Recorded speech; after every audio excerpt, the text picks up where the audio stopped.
The history of Russian Revolution.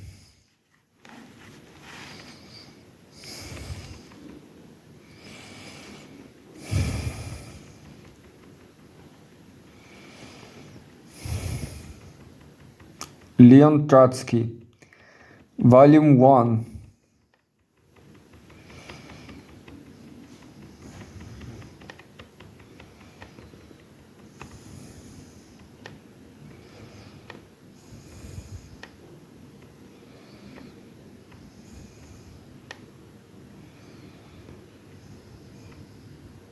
Preface. During the first 2 months of 1917, Russia was still a Romanov monarchy. 8 months later, the Bolsheviks stood at the helm.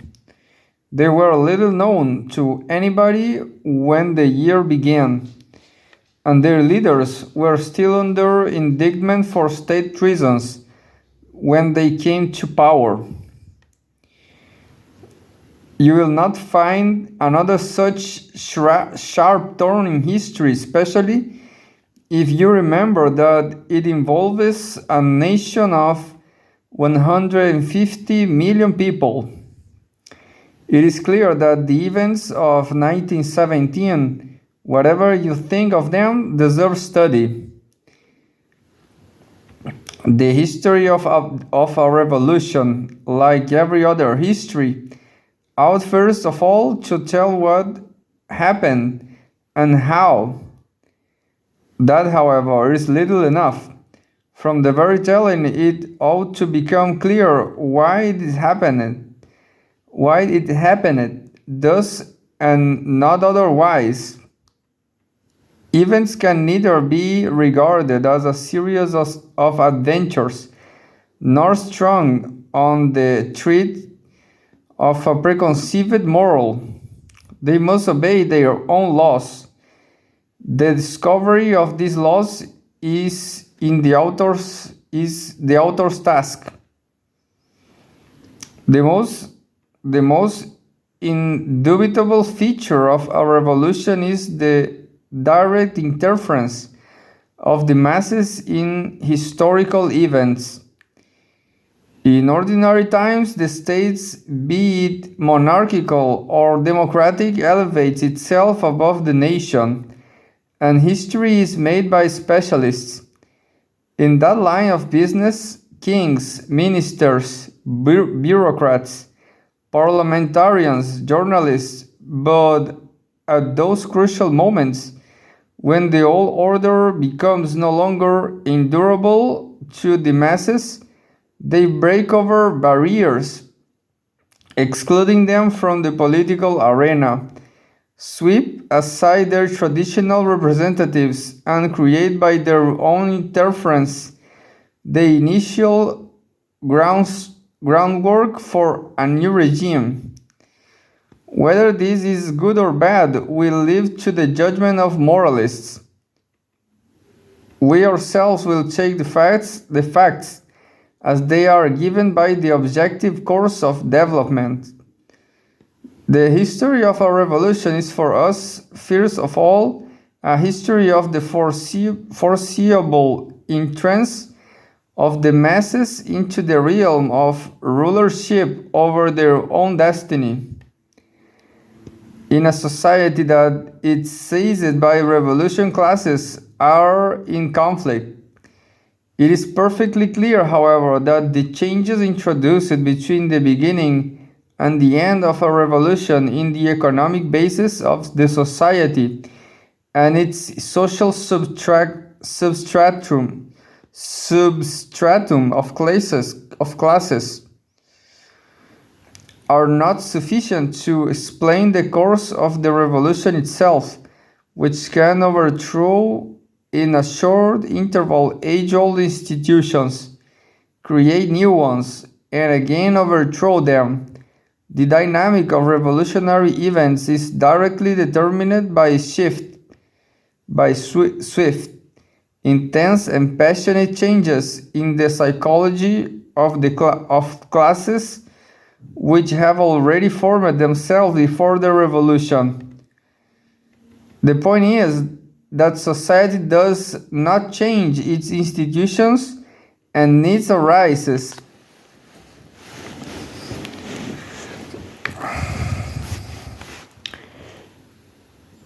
The way and as need arises, the way a mechanic changes his instruments. On the contrary, society actually takes the institutions which hang upon it, as given once for all. For decades, the oppositional criticism is nothing more than a safety valve of mass dissatisfaction and condition of the stability of the social structure. Such in principle, for example, was the significance acquired by the social democratic criticism. Entirely exceptional conditions independent of the will of persons and parties are necessary in order to tear off from discontent the fetters of conservatism and bring the masses to insurrection.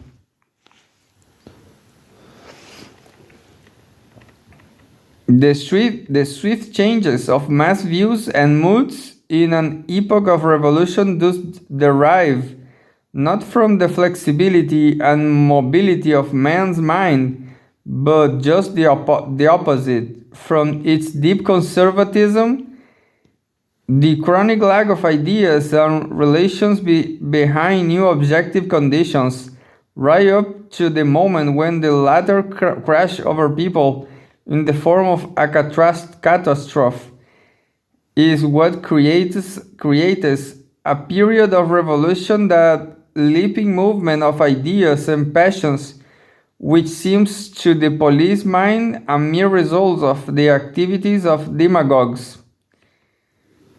The masses go into a revolution not with a prepared plan of social reconstruction, but with a sharp feeling that they cannot endure the old regime. Only the guiding layers of a class have a political program, and even this still requires the test of events and the approval of the masses. The fundamental political process of the revolution thus consists in the gradual comprehension by a class of the problems arising from the social crisis, the active orientation of the masses by a method of successive approximations. The different stages of a revolutionary process, certified by a change of parties, in which the more extreme always supersedes the less, express the growing pressure of the left of the masses, so long as the swing of the movement does not run into objective obstacles. When it does, there begins a reaction. Disappointments of the different layers of the revolutionary class, growth of indifferentism, and therewith a strengthening of the position of the counter-revolutionary forces, such as at least is the general outline of the old revolutions. Only on the basis of a study of political processes in the masses themselves can we understand the role of parties and leaders, whom we least of all are inclined to ignore. They constitute not an independent, but nevertheless a very important element in process. Without a guiding organization, the energy of the masses will dissipate like steam not enclosed in piston box. Steam not enclosed in a piston box, but nevertheless that moves things is not the piston or the box, but the steam.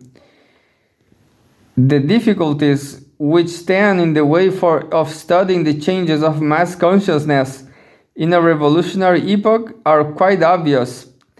The oppressed classes made history in the factories, in the barracks, in the villages, on the streets of the cities. Moreover, they are least of all accustomed to write things down. Periods of high tension in social passions leave little room for for contemplation, leave little room for contemplation and reflection. All the muses, even the plebeian muse of journalism, in spite of her study heaps, have her sledding in times of revolution. Still, the historian's situation is by no means hopeless. The records are incomplete, scattered, accidental. But in the light of the events themselves, these fragments often permit a guess as to the direction and rhythm of the hidden process. For better or worse, a revolutionary party bases its tactics upon a calculation of the changes of mass consciousness. The historic course of Bolshevism demonstrates that such a calculation, at least in its rough features, can be made. If it can be made by a revolutionary leader in the whirlpool of struggle, why not by the historian afterwards? However, the process taking place in the consciousness of the masses are not unrelated and independent. No matter how the idealists and the eclectics rage, consciousness is nevertheless determined by conditions. In the historic conditions which formed Russia, her economy, her classes, her state, in the action upon her or other states, we ought to be able to find the premises both of the February Revolution and of the October Revolution which replaced it. Since the great enigma is the fact that backward country was the first to place the proletariat in power, it behoves us to seek the solution of that enigma in the peculiarities of that backward country, that is in its differences from other countries. The historic peculiarities of Russia and their relatives weight will be characterized by us in the early chapters of this book, which gave a short outline of the development of Russian society and its inner forces. We venture to hope that the inevitable schematism of these chapters will not repel the reader. In the further development of the book, we will meet these same forces in living action. This work will not rely in any degree upon personal recollections. The circumstance that the author was a participant in the events does not free him from the obligation to base his exposition upon historically verified documents. The author speaks of himself insofar as that it is demanded by the course of events in the third person, and that is not a mere literary form. The subjective tone inevitable in autobiographies or memoirs is not permissible in a work of history. However, the fact that the author did participate in the struggle naturally makes easier his understanding not only of the psychology of the forces in action, both individual and collective, but also in the inner connection of events. This advantage will give positive results only if one condition is observed, that he does not rely upon the testimony of his own memory, either in trivial details or in important matters, either in questions of fact or questions of motive and mood. The author believes that insofar as in him lies he had fulfilled this condition. There remains the question of the political position of the author, who stands as a historian upon the same viewpoint upon which he stood as a participant in the events. The reader, of course, is not obligated to share the political views of the author, which the latter on his side has no reason to conceal, but the reader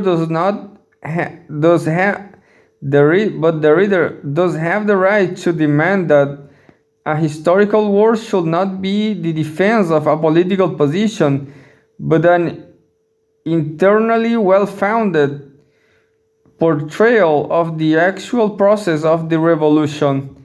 A historical work only then completely fulfills the mission when events unfold upon its pages in their full natural necessity.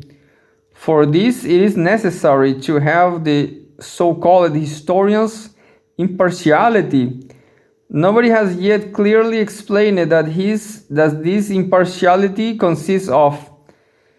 The often quotes words of Clemenceau that it is necessary to take a revolution in block as a whole are at the best a clever evasion. How can you take as a whole a thing whose essence consists in a split? Clemenceau's aphorism was dictated partly by shame for his two resolute ancestors, partly by embarrassment before their shades. One of the reactionary and therefore fashionable historians in contemporary France, L. Madeleine, slandering in his drawing room fashion the great revolution that is, the bear of his own nation asserts that the historian ought to stand upon the wall of a threatened city and behold at the same time the besiegers and the besieged. Only in this way, it seems, can be achieved a conciliatory justice. However, the words of Madeleine himself testify that if he climbs out of the wall dividing the two camps, it is only in the character of a reconnoiterer for the reaction. It is well that he is concerned only with war camps of the past. In a time of revolution, standing on the wall involves great danger. Moreover, in times of alarm, the priests of conciliatory justice are usually found sitting on the inside of four walls, waiting to see which side will win. The serious and critical reader will not want a treacherous impartiality, which offers him a cup of conciliation with a well-settled poison of reactionary hate at the bottom, but a scientific conscientiousness, which for its sympathies and antipathies open and in disguise seek support in a honest study of the facts, a determination of their real connections, and exposure of the casual laws of their movement. That is the only possible historic objectivism, and moreover, it is amply sufficient, for for it is verified and arrested not by the good intentions of the historian, for which only he himself can vouch, but the natural laws revealed by him of the historical